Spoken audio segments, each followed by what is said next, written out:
Assalamualaikum warahmatullahi wabarakatuh. Perkenalkan nama saya Muhammad Iqbal. Pada kesempatan kali ini saya ingin melakukan presentasi untuk UAS Kecerdasan Komputasional yang dimana kita diharuskan untuk membuat sebuah makalah dengan judul sesuai dengan pilihan yang diberikan oleh ibu dosen. Lalu untuk judul yang saya buat adalah Artificial Neural Network atau ANN. Langsung saja kita masuk ke dalam pembahasannya. Kecerdasan buatan atau AI mampu meniru cara berpikir manusia sehingga banyak digunakan untuk meningkatkan efisiensi, otomatisasi, dan kualitas layanan di berbagai sektor termasuk e-commerce, kesehatan, pendidikan, hingga industri manufaktur.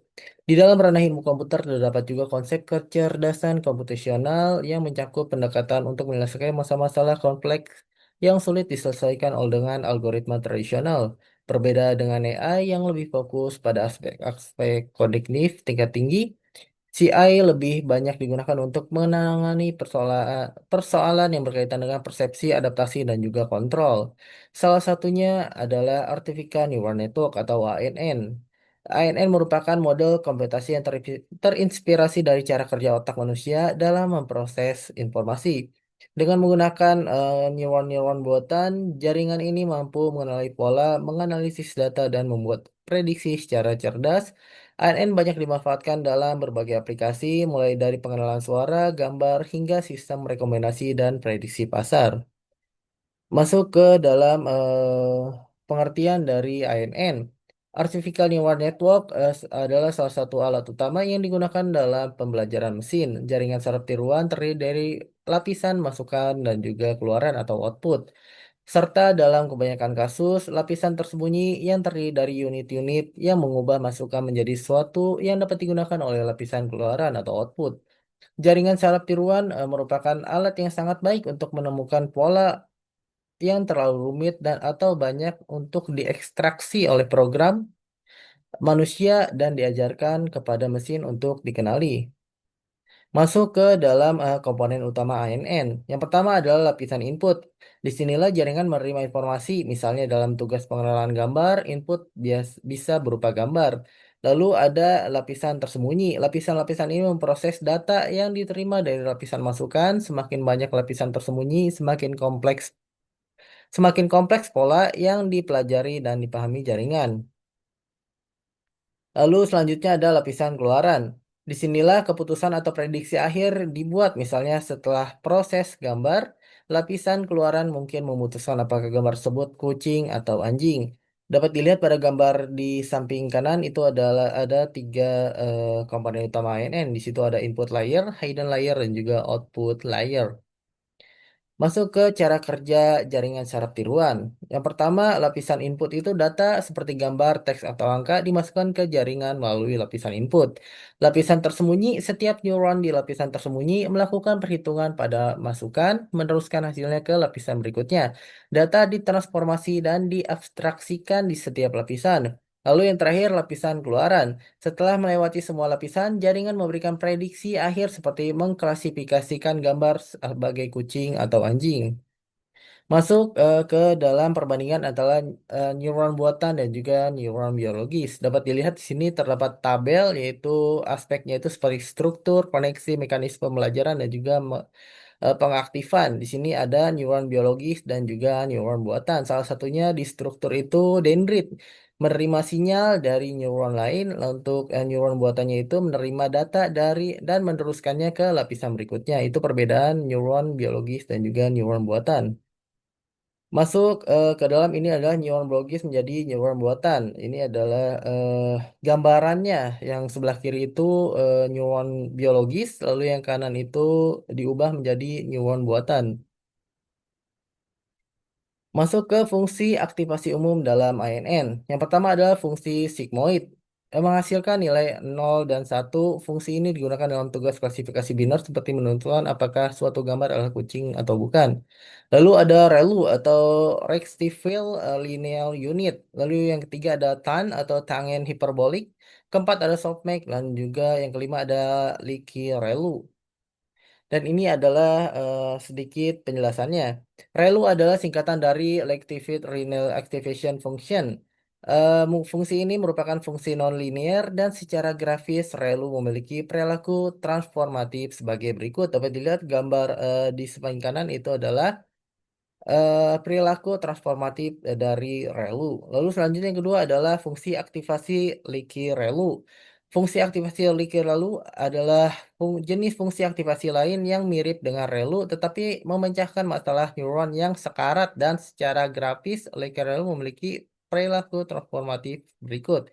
Dapat dilihat di samping kanan hampir mirip dengan relu, cuman pada garis kirinya itu sedikit ke bawah. Lanjut ke fungsi aktivasi sigmoid. Sigmoid adalah fungsi aktivasi nonlinear dan terdiferensiasi. Fungsi ini merupakan kurva berbentuk S yang tidak melewati titik asal. Fungsi ini menghasilkan keluaran yang terletak antara 0 dan 1. Sigmoid memiliki perilaku transformatif berikut. Dapat dilihat pada gambar di samping kanan itu adalah perilaku transformatif dari sigmoid. Lalu selanjutnya ada fungsi aktivasi tand. Fungsi tand adalah fungsi nonlinear dan diferensiasi yang mirip dengan fungsi sigmoid, tetapi nilai keluarannya berkisar antara -1 hingga +1.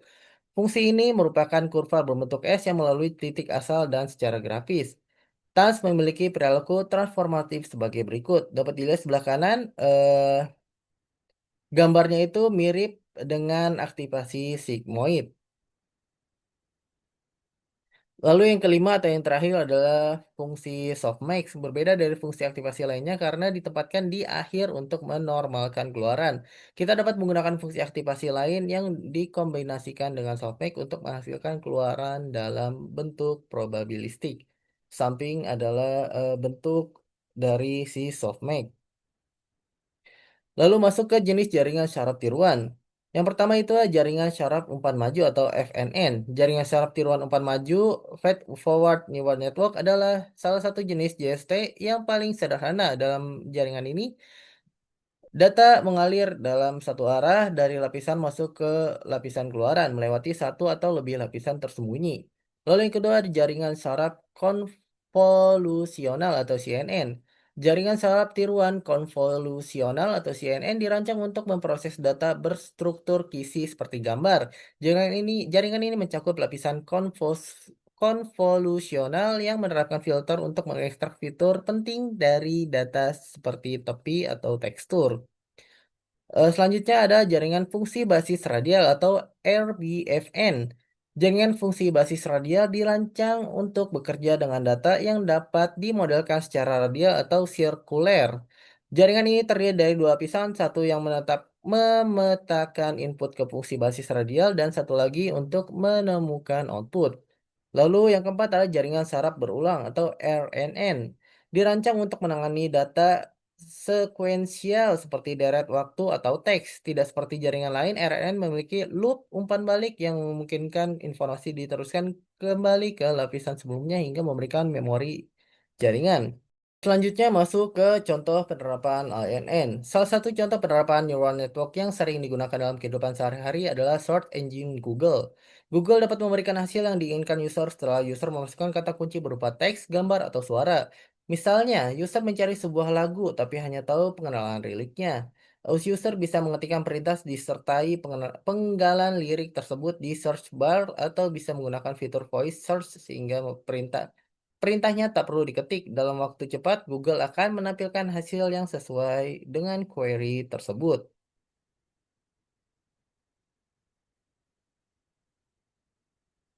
Lalu selanjutnya masuk ke kelebihan ANN. Yang pertama, kemampuan belajar dari data besar atau big data.